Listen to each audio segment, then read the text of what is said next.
Hello, everybody, and thank you very much for clicking on. I'm back live, uh, 11 p.m., 67 degrees, a cool 67 degrees after some of the weather we've had. 23rd day of May, and five potential fronts. What's that mean? Well, um, the first thing that comes to my mind is a great book called All Quiet on the Western Front. In the First World War, there were two major fronts in Europe, the Eastern Front and the Western Front, and similar in World War II, Eastern Front and a Western Front. But there was also a Pacific, meaning Pacific Ocean, and Atlantic, meaning Atlantic Ocean. There were also Atlantic fronts because it was also primarily a naval war. Aircraft just began to be dominant and aircraft proved dominant in later wars, um, Vietnam War, the Korean War. We, as the United States, have been at war quite a bit.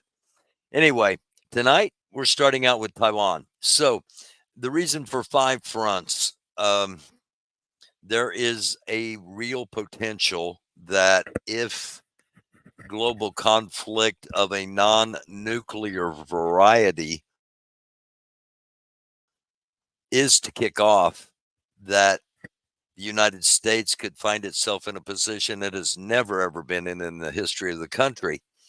And that is in a five front situation where you're dealing with five different all five of the potential adversaries are allies, and you find yourself the primary ally of one country, but yet other countries aren't in position to be your ally, and that's where I fear the United States could find itself if our strategists aren't paying attention. Like I said, we start here, Taiwan, and this is, of course, is China. We'll be talking about China. We'll be talking about China. Uh, China, as George W. Bush used to say. This is the Philippine Sea. We're going to be talking about that. Here's North Korea up here, South Korea. So this is about 1,000 miles apart by sea. So if we're looking at this as a potential naval conflict, these are going to be two separate fronts because if everything else kicks off, North Korea is definitely going to and are actually positioning troops along the demilitarized zone and heavy armaments as we speak. So if something were to kick off, this would be a front as well. North Korea against South Korea. Of course, South Korea, one of our staunchest allies, and or we are one of theirs. Um, we are also one of Taiwan's. We are also, let me zoom out here just a little bit if I can. Okay, hang on. What happened? Why? Hello, everybody. Thank you for being here. Um, I'm not sure what happened, but somehow there we go. I hit the wrong button. Hi, not going away. Now I'm back over to the chat. There we go. There we go. Just took a little moment. Hi, not going away. Hello, everybody watching. Thank you for watching live. Thank you for being here. I'm back. I was banned. I'll talk about it coming up. Um, and I'm back. So I'm kind of showing you what I've been seeing as I've been serving this suspension, if you will. Hey, Lori Arnold, moi, Nancy McMonarch, thank you for being here as well. Lori Arnold is going to be live tomorrow um, from an event in the state of Texas, um, with Governor Greg Abbott, and so she's going to be covering that event tomorrow. So look for Lori Arnold tomorrow, 12:30 Central. So that's 1:30 Eastern, 11:30 Mountain, and 9:30 to be specific in the Pacific. Um, Lori Arnold covering the Greg Abbott event. I'm not sure what kind of event it is, but check in and find out. And of course, always a interesting perspective anytime Lori Arnold's on. So let's get back to the map here if I can. And there we go. And there we go. That's what I wanted to do. Um, this okay, we've got South Korea, Japan. We're going to touch on Japan coming up, and then this little island right here is Taiwan. This, of course, massive areas, China, Russia, and Ukraine. We're going to be touching on that as well. And then, well, I don't want that. Okay, and then we come down here to this little triangular section running up through here. This is Gaza, Israel, and Lebanon, and Um, we've got potentially Taiwan and China right here where the cursor's at. That's one of the potential fronts the United States could be facing. We got South Korea, North Korea, another front the United States could be facing. We've got Iran right here. There, right? Okay, we got Iran right there. Again, Egypt, just to the north and east of Egypt is Gaza, Israel, and north of Israel is Lebanon. So we're going to talk about a lot of those places coming up. There's again Taiwan and China, one, the Koreas, two, what's going on in Israel, three, Ukraine, Russia, four, and we move across the globe, at least across the Atlantic. Also, we're going to be talking about right here. Kenya's right here, by the way. This between Ethiopia and Tanzania. That's Kenya. We're going to talk about Kenya, and we move over here to the United States as the fifth potential front the United States could be facing, and by that I mean simply confrontation here at home. So I'm going to try to do it a little bit different tonight. I'm going to try to go through things a little bit slower and take things um, one or two or three at a time as far as subjects, and then pop over to the chat see if anybody has any questions on anything. Um, okay, Lori Arnold says it's a get out the vote event with another candidate in Denton, Texas. Okay, all right. And hello, always be kind. Thank you for being here. Um, let me pull something up here real quick. And again, thank you all. So, five potential fronts. That's kind of the subject of everything. We're going to hop over to the bookmarks and the X file or Twitter file and do the scroll. Um, but I just wanted to. Where is it? Here we go. Because yes, I was banned, I was blocked, I was whatever term you want to use. Um, and I'm going to talk about that coming up. So if you're interested in that, hang out. Um, so the let me go back to the map. The United States, we are um, we are a potential front in two for two reasons. Number one, us against us, because of politics. Number two, us against whoever has infiltrated us.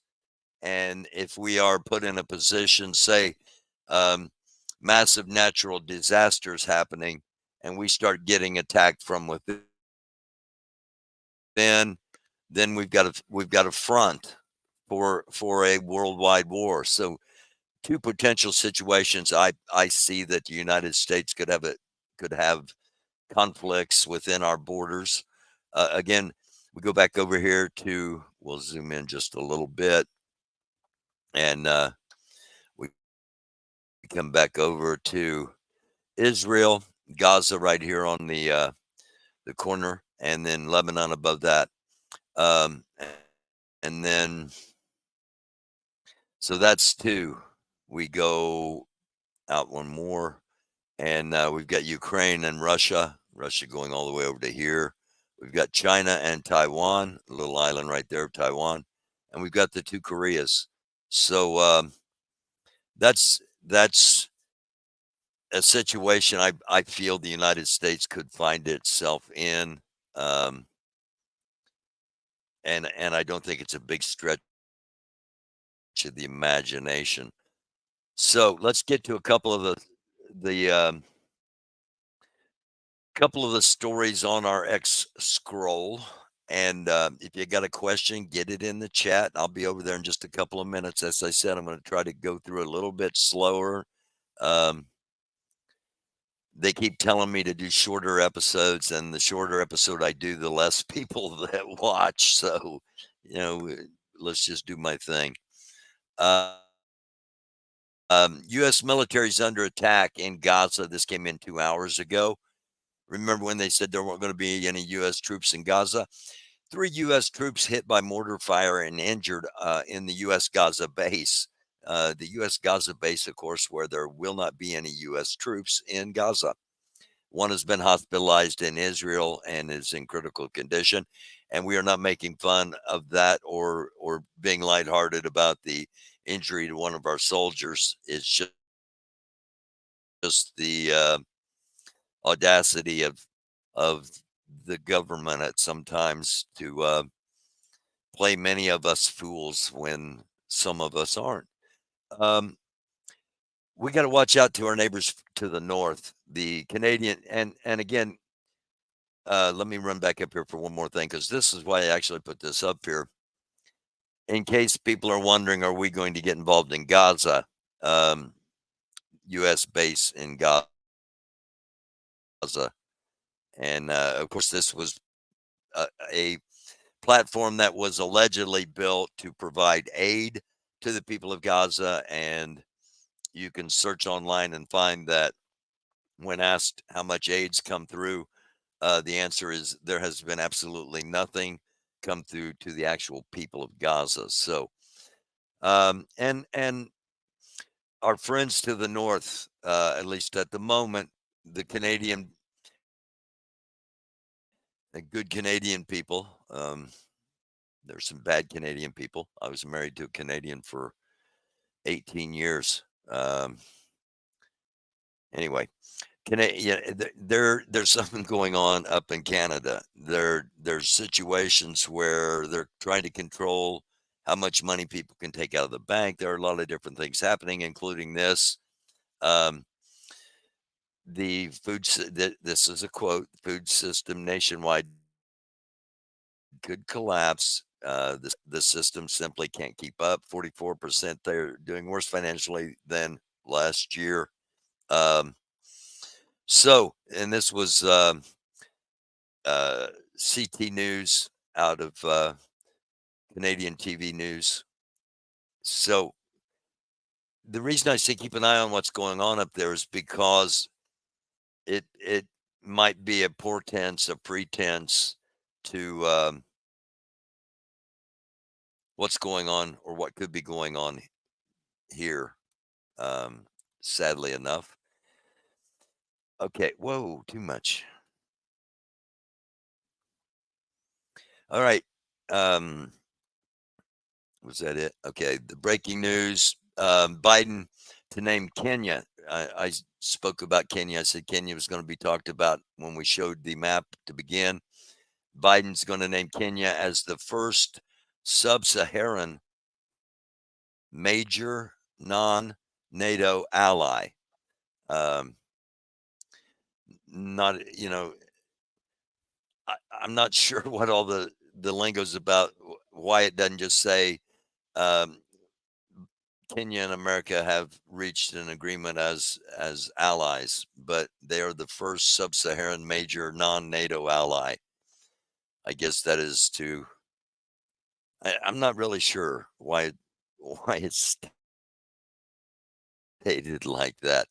What I do know is our friend Ford Fisher, guest on the show, caught this at the ginormous Biden, or not Biden, but the ginormous Trump rally in Bronx, and I say that with tongue in cheek. I say it satirically because um, the posts already have started where it makes it look like 300,000 people showed up for him, and the ass hattery has already begun, and too many people are just ignorant and just take that stuff for granted. Anyway, Ford Fisher caught this, and F Trump, F Biden too. They don't give an F about you. Were the chant activists were yelling while holding a banner outside the Trump rally in the Bronx. Um, a lot of people in the country aren't as vocal as these folks seem to be, but a lot of people are behind the message of this. That look, we don't that we've got to do better than these two.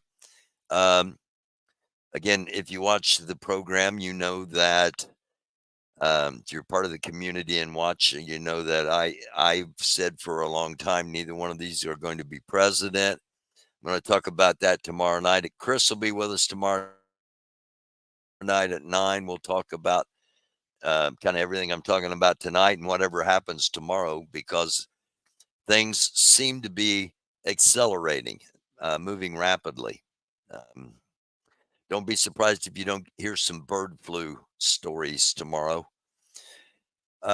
Okay, again from Ford, about 10-minute walk from the Trump Bronx rally, an anti-Trump rally has assembled and being led by union workers. Um,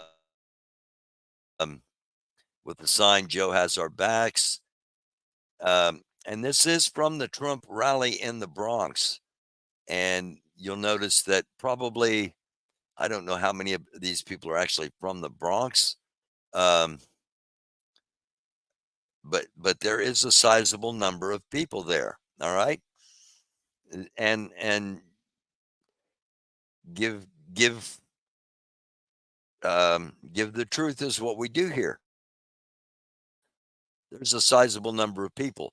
They're showing pictures of like Yankee Stadium filled with people and stuff and saying it's Trump, and that's not the case. All right, so he did attract probably 3,000 people. Again, I don't know how many. I don't know what the Bronx looks like demographically, but he did attract a lot of people. Now, shortly after he began speaking, people started leaving, and the same thing happened in New Jersey. So um, what we're seeing is the spectacle. All right, we're not seeing a political movement. We're seeing a spectacle. People come to see the show. They come to see how um, crazy the other people might be, and they're not all supporters. A lot of them are there to see the show, and it's just like tomorrow is. This is Indy 500 weekend, yes, here in Indiana, and I love Indy 500 weekend. Tomorrow is the um, the event called Carb Day, and That goes back to the times when they used to have carburetors on the cars, and they would have to test them to make sure everybody's carburetors were operating properly before the race on Sunday. So they let them go out and go around a few laps. Well, it's turned into the second biggest day at the track other than race day. It's the first day of race weekend. They have a practice session, 2-hour practice session. The last time the cars are on the track before the race Sunday, they have a pit stop competition and they have a concert. This year it's George Thorogood and the Delaware Destroyers and the Gin Blossoms and somebody else. And so it's a fairly big to do. And a lot of the crowd is not a race crowd. A lot of the crowd is there to kind of see and be seen. They want to see what the spectacle is. So these people, a lot of these people are like, they're going to say, "Yeah, I saw Trump,"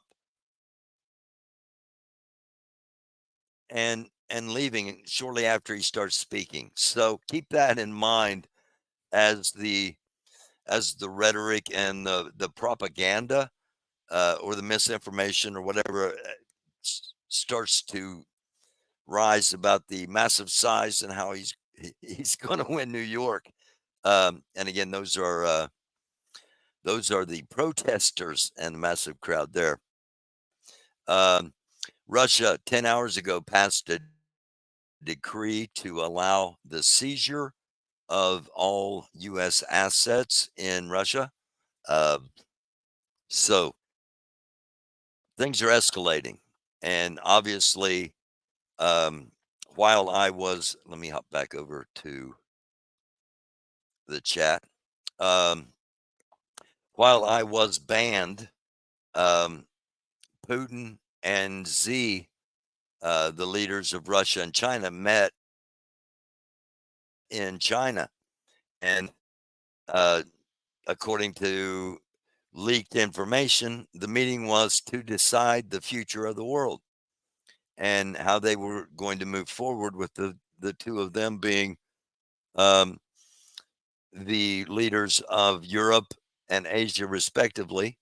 Brazil being the leader of South America, and India being the leader of the Middle East at that time. It may be around now. We don't, but anyway, um, shortly after the meeting with Putin and Z, things began to escalate. And one of the things that has happened is, as we shown in the map earlier, Taiwan and China. China has actually totally encircled Taiwan, as we'll see coming up here. We just showed that Russia um, is making a play economically, which is a is a poke towards us in seizing U.S. assets that are still somehow tied to Russia, or even in assets in countries that are allied in this organization called BRICS, BRICS. Um, Brazil, Russia, India, Iran, uh, China, and South Africa. So Kenya being an ally, potentially the United States, that's pretty big news when South Africa is so close. Um, I'm not sure why that happened, but we are going to look into it because I find it really odd. Um,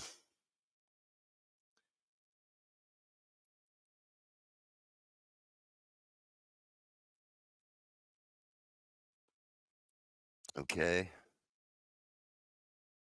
Um, yeah, Joe's not a big rally dude. Um,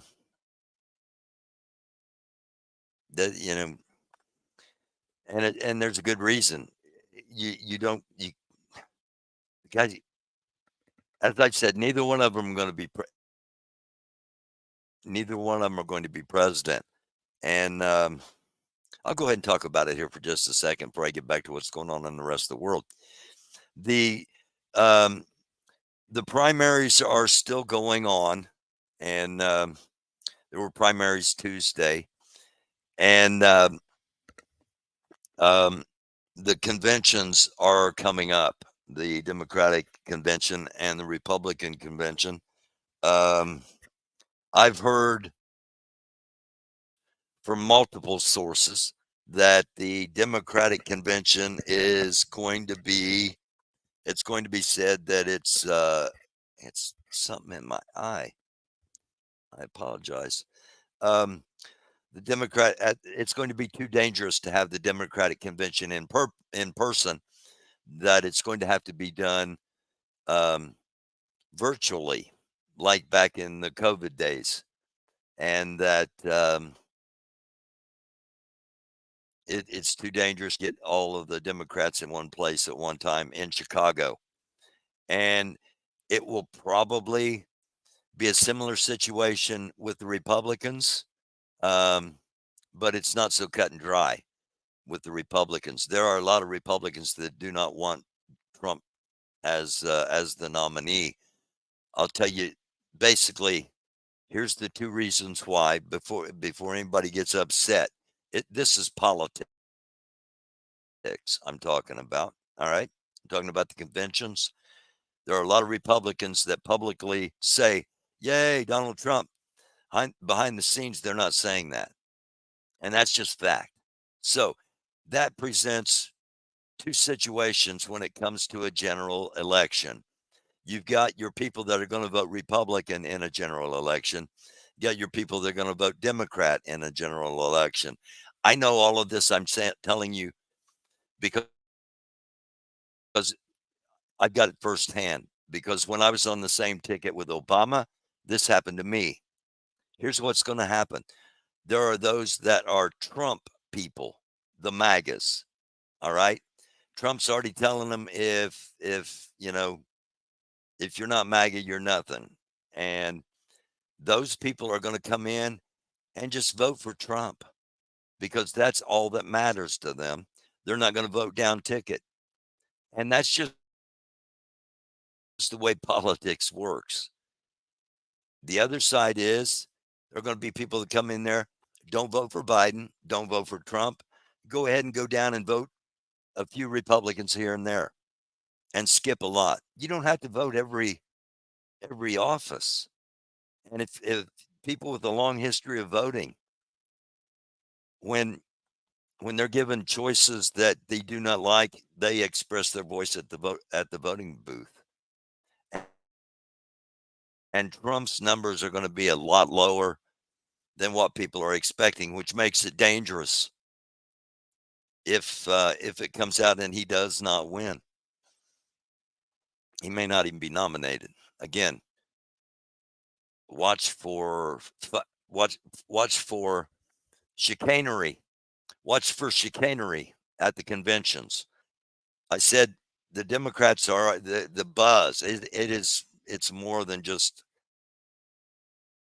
you know the whispers, the rumors. There's a major buzz that there's no way they're going to be able to hold the convention in Chicago in person. Um, and and if you go back to 1968, if you do a little history and just Google or whatever your search preference or search it here on YouTube, you go back to 1968 Chicago Democratic Convention.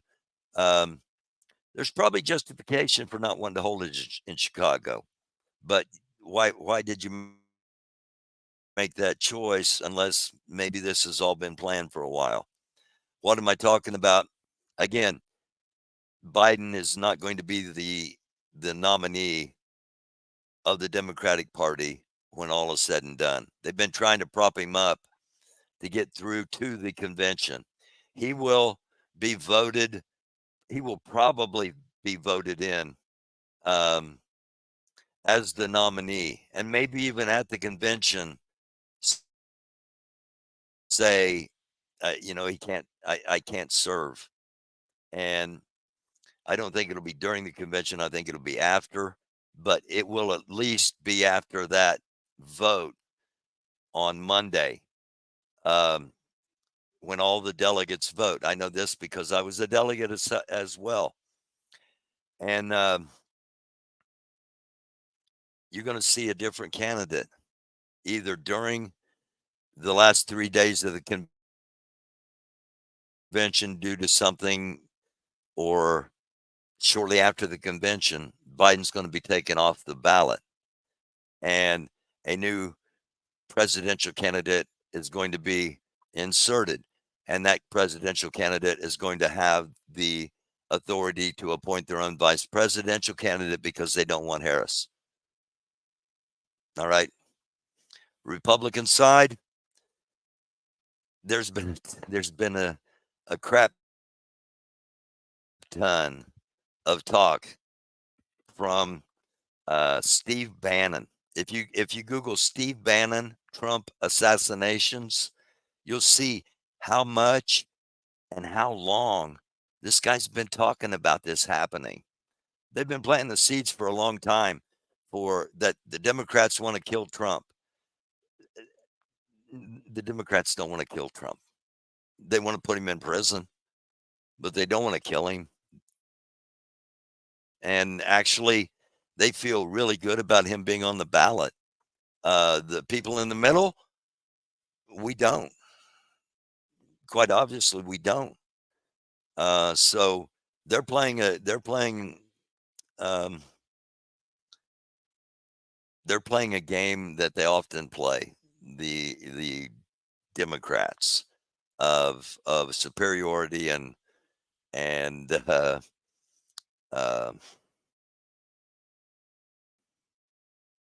privilege, and it gets them bit in the ass a lot. Anyway, with the middle. Anyway, there are two. We could see the Republican convention go virtual as well if something happens. I'm going to get to that. Something potentially happening in early June, because that's one of our next stories coming up. ID, thank you for being here. Thank you all again for being here. And let's get back. Let me get back to the X scroll. Okay. Give me a simple. There we go. Former Israeli Defense Force spokesperson saying that Israel's borders will continue to expand until they take over. And the comment is, it was never about hostages. It was always about ethnic cleansing. And the area that and I didn't get it, but anyway, I didn't get it up there in time to get his name. This is the area that real, basically, where the 12 tribes, biblically, their claim to property. It went up almost all the way through Syria, down through Iraq, Kuwait, across Saudi Arabia, and again the Sinai Peninsula. So, according to this former spokesman, that is the intention of Israel at this moment, to take over all this territory, including Jordan and Lebanon and the majority of Syria. To the Euphrates. And who's on the other side of the Euphrates? The Kurds. And the Kurds are our friends. So we have the Mediterranean behind us, the Kurds in front of us, Lebanon, which really needs the umbrella of protection of Israel. And then we're going to take, I believe we're going to take Mecca, Medina, and Mount Sinai and purify those places. It's going to. So, again, this is not me saying that's what they're going to do. This is that guy saying that's that's the plan from the inside. Again, if you're just joining us, thanks. I'll talk about the 5 potential fronts coming up. Here's one of them. And you can see the little red are various ships or fighter jets that are stationed and refueled by the bigger planes back here and over here. And you can see that Taiwan is surrounded by China at the moment, and this is a fear tactic, a military exercise. That is what China's telling everyone it is, but it is something to think about as we look at where we find ourselves in the world, and we got to hope that that somebody doesn't make a wrong move, because that's all it takes is somebody making a wrong move, and things can kick off really quickly. This is if you're ever at a gas station. I don't know if this would have been the first thing that come to my mind, but let me get rid of the sound. If you are ever at a gas station and you find yourself in a situation where you're about to be robbed, if it's a last resort, think about what's happening here. Just spray them down.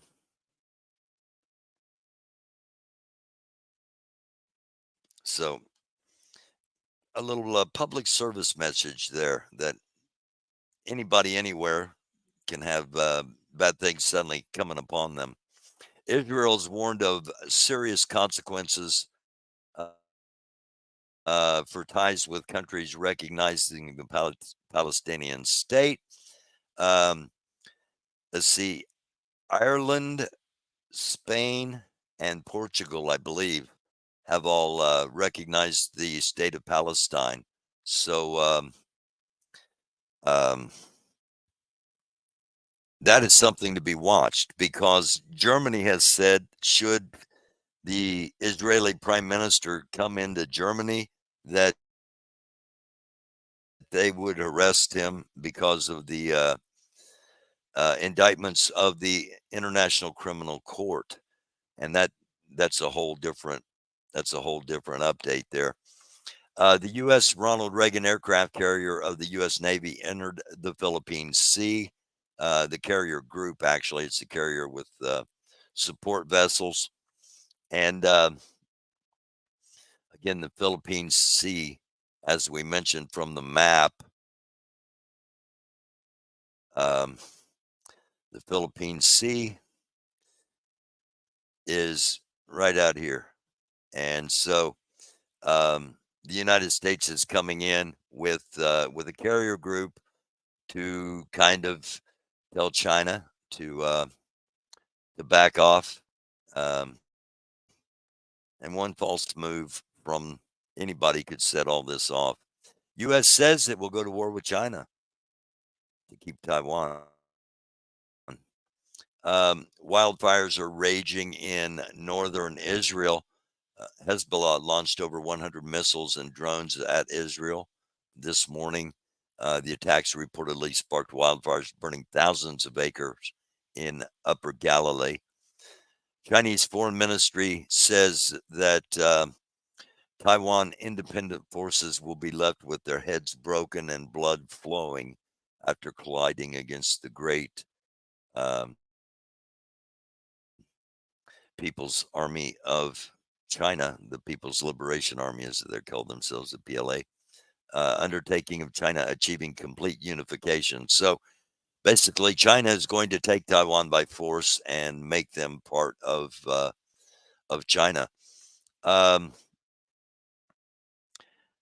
Ex-Ford editor was talking in Japan with the Minister of Internal Affairs, and allegedly In 2007, the Japanese Minister of Internal Affairs said, quote, a group of American and European officials, oligarchs, a group of American and European oligarchs, not government officials, oligarchs, threatened to strike the country with manufactured earthquakes unless the control of the Japanese bank system was seized over to them. Who are these oligarchs?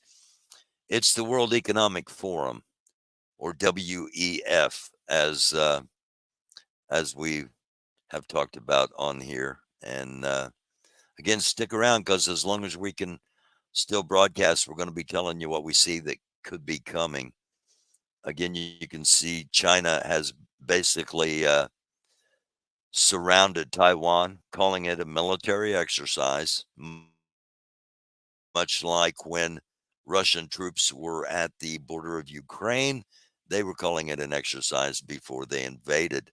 By the way, Russia currently has tactical nuclear teams having a military exercise on the border of Ukraine. While we're on China, I was talking about this before I got banned. So a couple of weeks ago, I started mentioning that China was buying a whole bunch of gold, and they're dumping the U.S. dollar. China wraps up the de-dollarization efforts by dumping a record amount of U.S. bonds. Dozens of Middle East migrant men caught crossing Yakomba, California, when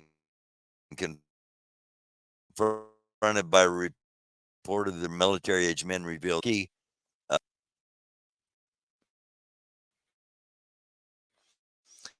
As I said, we could be facing 5 fronts if we find ourselves in conflict here in the United States on our own territory. One of which is we go to war with each other because of politics. The other situation is we are weakened economically, and then by quote unquote natural disasters. Say the same people that threatened Japan with earthquakes decide to deploy whatever their mechanism is, whether it be HARP or whether it be whatever it be. And we have earthquakes in California, in mid-America, and on the East Coast all at the same time. And then all the people that have come across the border illegally that are here for nefarious reasons, that's their time to do what they have been brought here to do.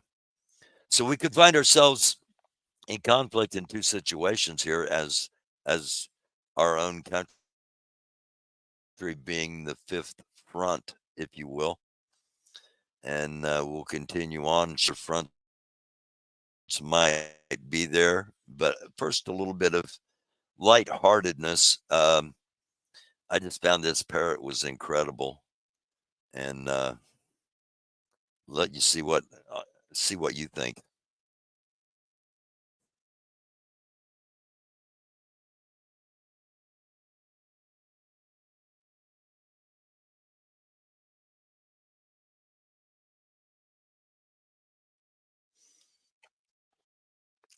I mean, I got videos of them doing little words and stuff and being cute, but barking like a dog. Um, sorry. Potentially explosive fault in Boeing planes for anybody that's going to be doing any flying. Serious safety concern involving nearly 300 Boeing 777 jets.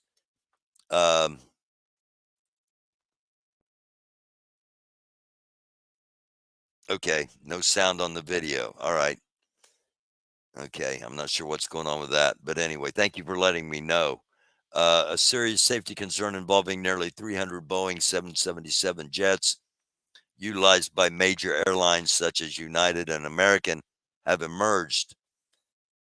An electrical fault capable of causing the fuel tanks in the aircraft's wings to ignite and explode has been identified, raising some alarms over passenger safety. Um, Two things about this, all right?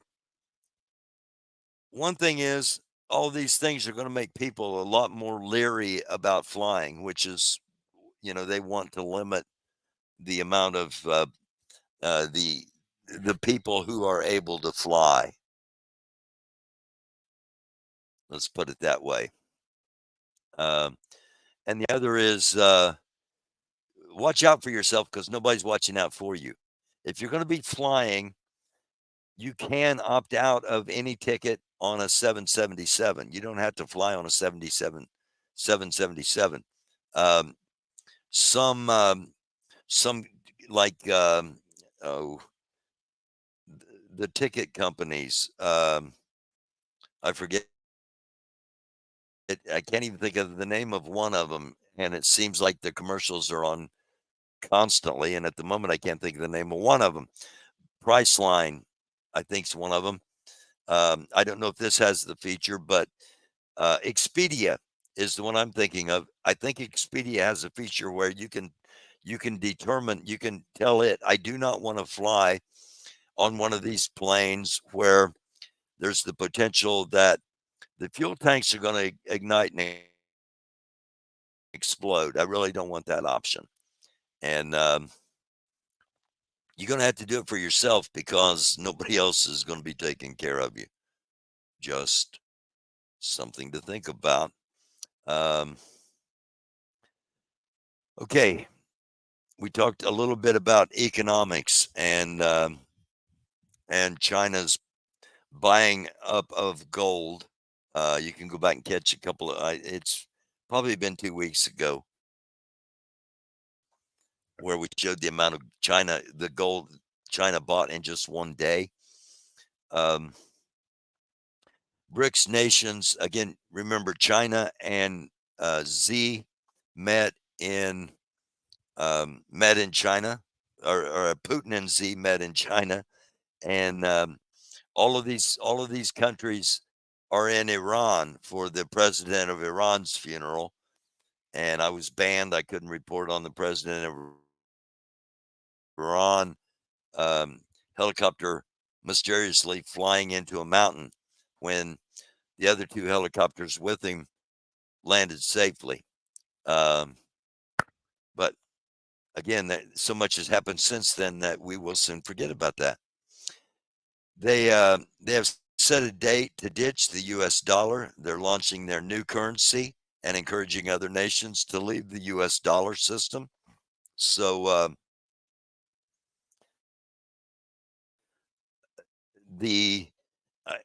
in my opinion, the attack on the United States has been going on and is just ratcheting up. People just don't know how to look at it. Unfortunately, it seems like there was a chaser fatality in yesterday's tornado in Corning, Greenfield, Iowa. This comes in from May 22nd. So on May 21st, a storm chaser lost her life. This is her vehicle. And don't get out and chase tornadoes. Don't think, oh my gosh, I see Reed Timmer do that, I can go do that. Reed's been doing it for decades. And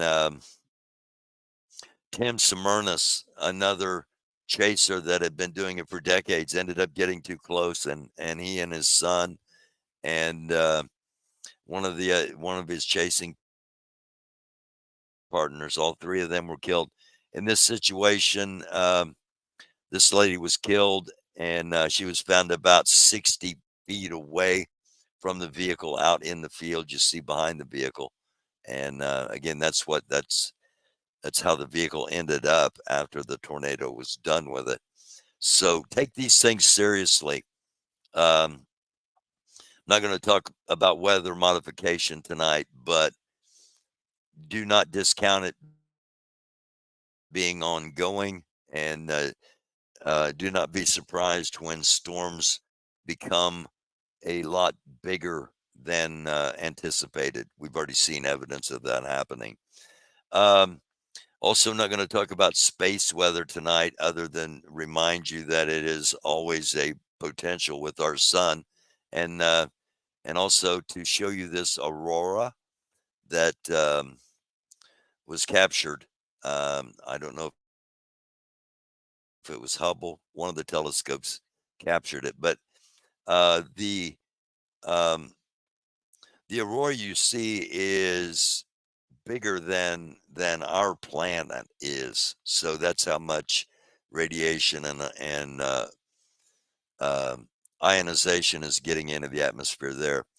Again, I touched on this earlier. The German government says it would execute a potential arrest warrant against Netanyahu if he were to come into Germany. And a second human case of bird flu linked to dairy cows found in Michigan. We're going to see um, people who are not in elected positions decide that we need to eat differently than we are now. I hope you can see that coming. I hope we don't have to see this coming, but it looks like it is. Another outbreak, and this is on Sunday. This is race day. This is Indy 500 day. This is the day that no matter where you're at, if you've ever been to a 500, this is the day you party. This is the day that you watch the race, and everybody comes together. Um, everybody has their own favorite driver, but everybody just wants to see the racers all end up safe. And when it storms, when it rains, let me see. How old was I? I was with the Ammerman family, and I was with a girl named Lana Ammerman and her brothers Robbie and Jay and their parents, and we rode out to the track in the back of an El Camino.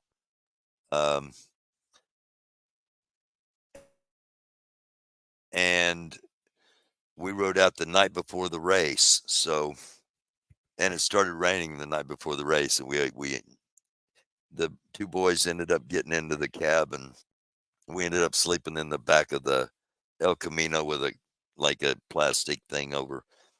And it rained the whole next day, and it rained the day after that, and the day after that, and eventually they ran the race on Wednesday, and it rained on Wednesday, and they just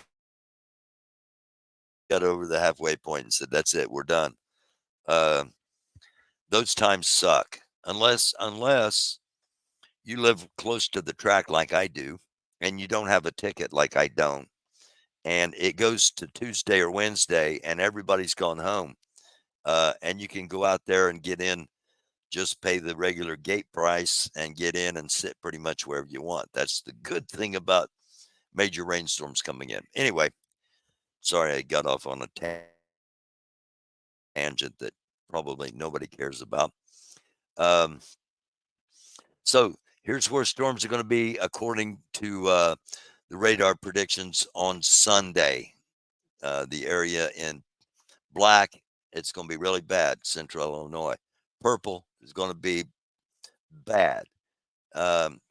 Violet, which includes me, potential to be bad. And then as the colors go out, the probability lessens. You can see from 1 down to 0 out in here. So I hope that's not the case, but nonetheless, for anybody watching that is a fan of the 500, let's temper expectations, but keep positive vibrations. This aired on 9 years ago on CBS, and this is about, I said I wasn't going to talk about manipulating the weather, but Again, this guy was on 9 years ago talking about how we manipulate the weather. Project Bluebeam in effect. This is something I'm going to be talking about in the future. Google Project Bluebeam, and I'll just end it right here with a quick wrap up of where the 5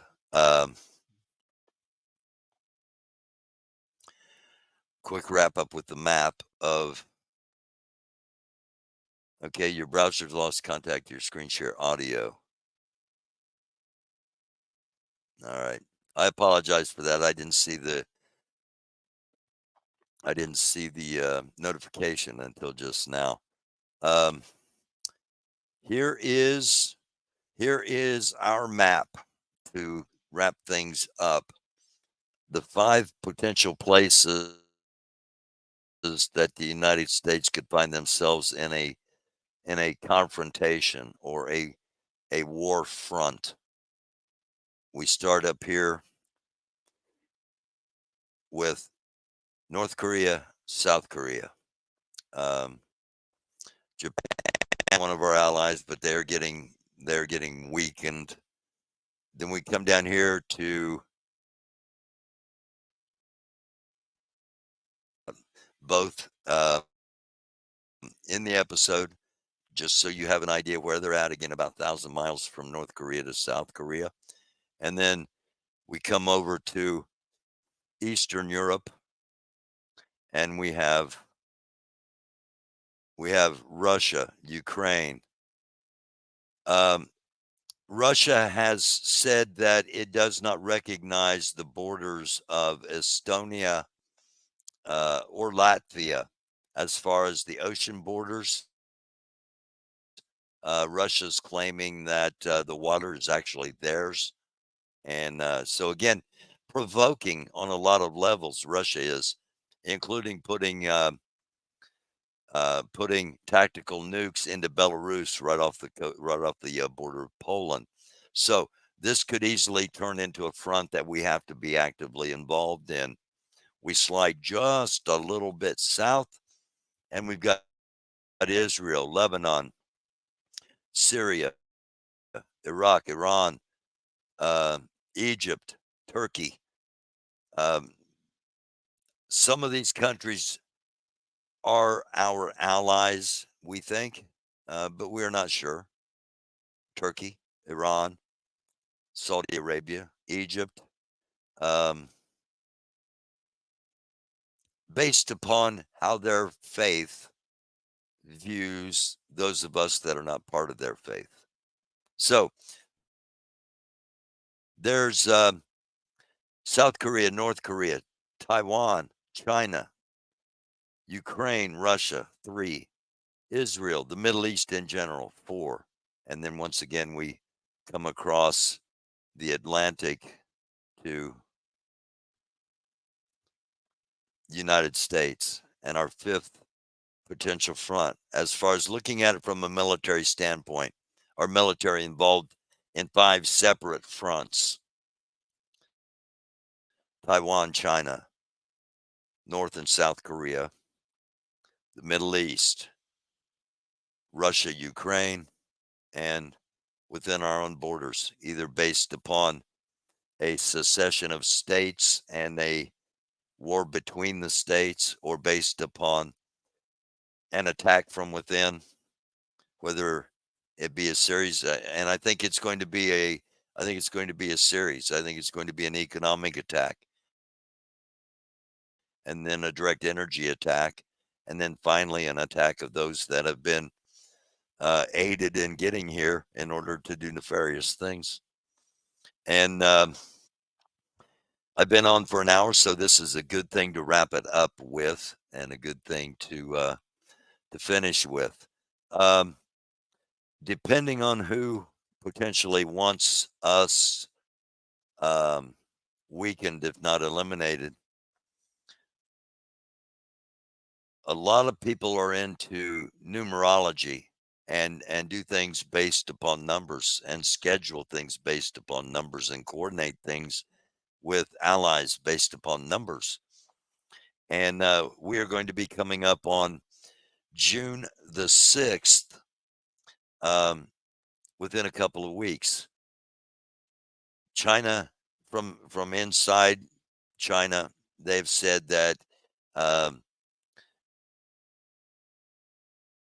this is just to test to test Taiwan's response, that sometime early in June, China will actually invade Taiwan, but they don't have the infantry set up at the moment to invade and occupy, allegedly.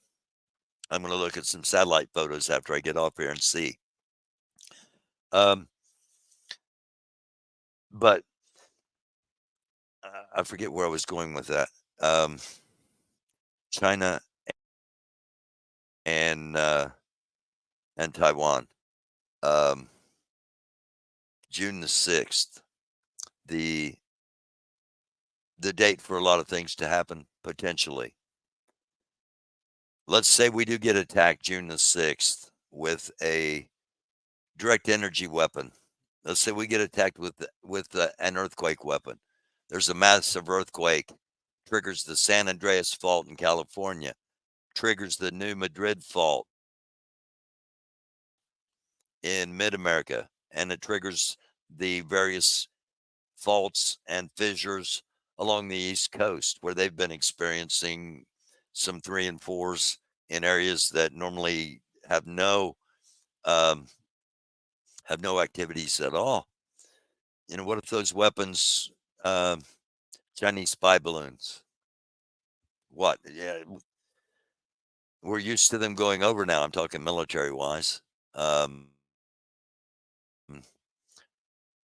Sounds really far-fetched, but 6/6, June the 6th. It's also Victory in Europe Day, June the 6th, VJ Day, or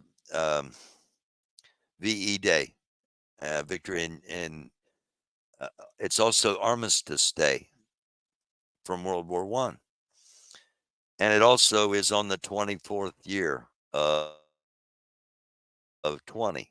So it would be 06, 06, 24. 24 added together is 666.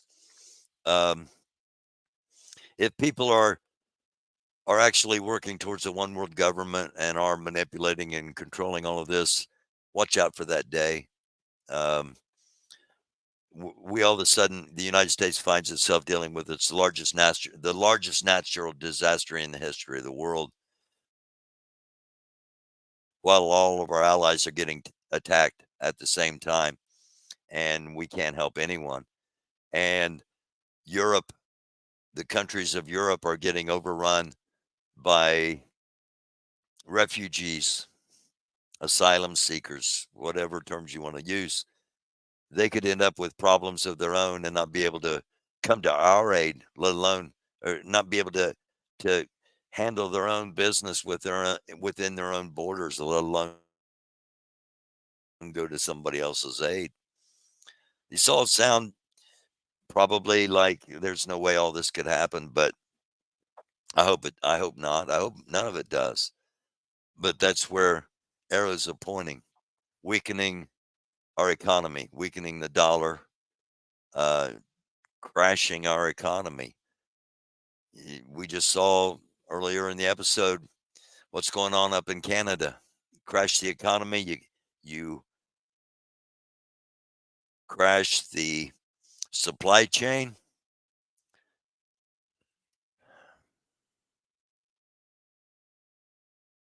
You get us at war with ourselves. We get hit with the largest natural disaster in the history of the world. We're no longer in a position to say boo to anybody else in the world. A couple of those things we can do something about. And see, that doesn't even, not even talking about the climate control stuff and the weather manipulation and how everything's nature. But we'll get into that. We'll also get into incoming episodes. We'll get into that. Also, I'm going to get into how a a chapter in Revelation, the book of Revelation, the book of the revelation of Jesus Christ to John on the Isle of Patmos is the name of the book. And we're going to get into one of the chapters where the angels are pouring out the bowls. And as our waters tend to heat and we tend to pollute our fresh waters, are we bringing on a precursor, if not the beginning of what was talked about thousands and thousands of years ago? And that's just too big of a coincidence for me personally, but we'll discuss it on here. So thank you all for being here. My man Telescope, how are you, dude?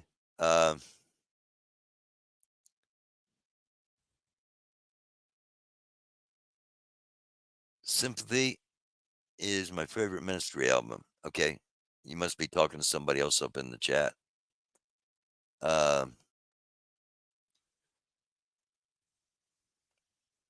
Ireland, Norway, and Spain.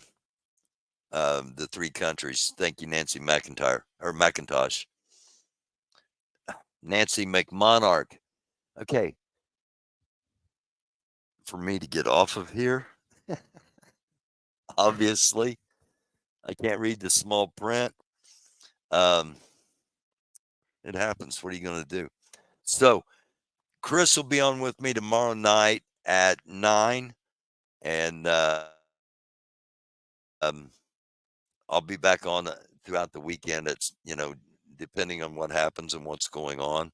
And if you'd like to be a guest, man, if you want to jump up here and talk, Monday night, I'm going to be on at 11 o'clock, 11 p.m. Eastern. That's 10 Central, 9 Mountain, 8 Pacific.